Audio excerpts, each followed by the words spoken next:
Good morning, everyone. My name is Morgan Darling, and I am a part of Professor Goyzueta's financial performance class. Today, I will be talking about why college athletes should be paid. For years, college athletes have been denied pay for their time out on the field performing.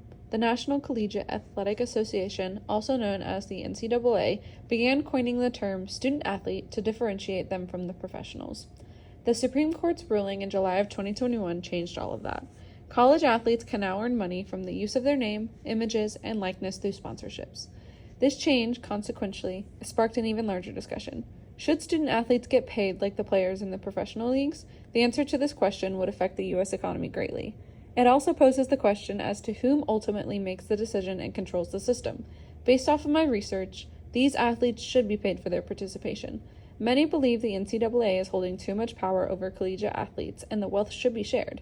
The way they are getting paid now is not enough to set them off right in the world once they graduate. Let's first look at the opposition, the individuals who believe athletes should not be paid. There are multiple economic reasons why paying athletes would destroy the college athletic revenue stream. According to Cornell professor Robert Hutchins, in his economic analysis, NCAA athletes should not be paid. If universities were to begin paying their athletes, they would face major labor costs. Players would receive amounts lower than what they are earning through scholarships, and sadly, the money would have to come from coach salary cuts.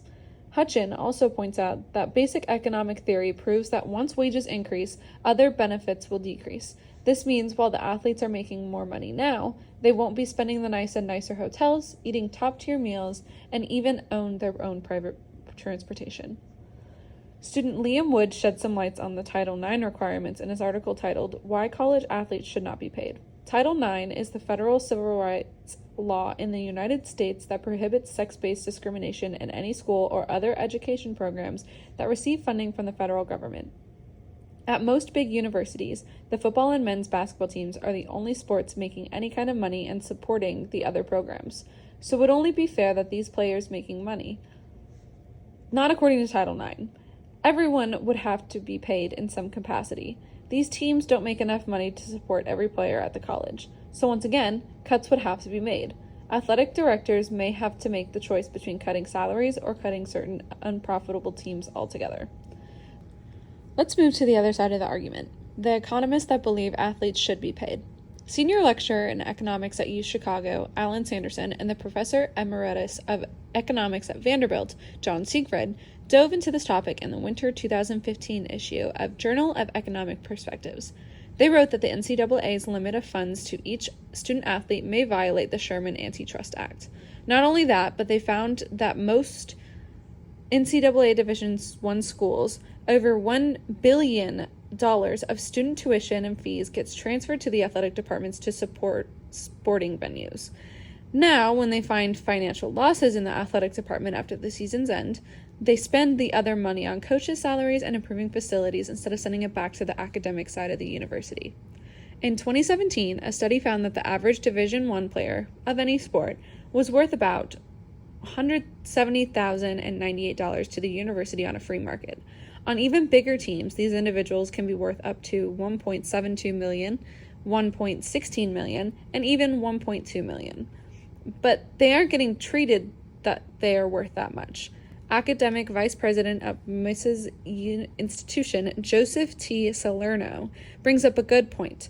The National Collegiate Athletic Association is a multi-billion-dollar college athletic cartel whose main purpose is to ruthlessly suppress the wages of college athletes far below the additional revenue that they generate for the colleges and universities that employ them. Even Jennifer Abruzzo, General Counsel of the National Labor Relations Board, speaks up on behalf of the athletes. She issued a memorandum regarding her position on players in the National Labor Relations Act. She states that misclassifying such employees as student athletes and leading them to believe that they do not have statutory protections is a violation of Section 8A1 of the Act. Abruzzo wrote this back in 2017, yet there has been little development. Yes, athletes receive some stipend and can work with sponsorships, but that still doesn't make up for the cost of living and the amount of work they put into the sport. This brings up the education factors. It is impossible to expect these Division I athletes to balance academics and sports. With no labor regulations, the coaches are allowed to overwork and dictate their athletes' complete schedules.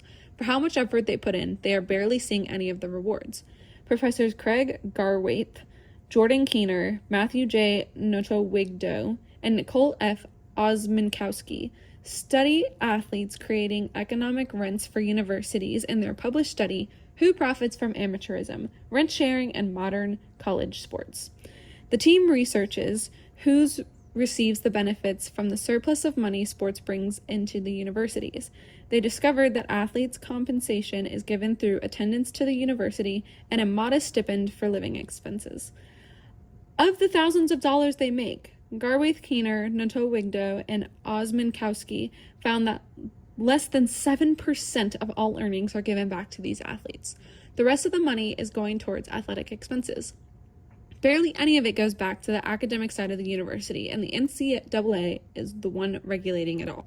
In the end, I believe all of the money used flagrantly to upgrade already up-to-date athletic facilities and increase coaching salaries should instead be used to pay their athletes. It doesn't have to be a lot, but a little goes a long way. With that being said, the NCAA shouldn't be the sole entity in charge of making these decisions. I think the individual universities should work with the NCAA to find an in-between to support their athletes.